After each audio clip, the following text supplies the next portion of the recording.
tayo ay nagsasama. Akin bang naaalala, di ba sobra ang saya na ayaw kong matapos pa.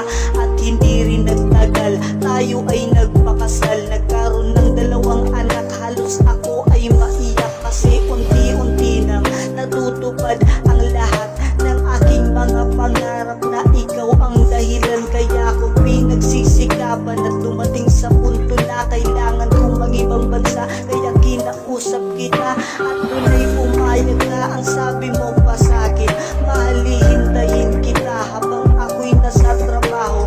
Lahat na lang nagbago nang may matanggap na balita.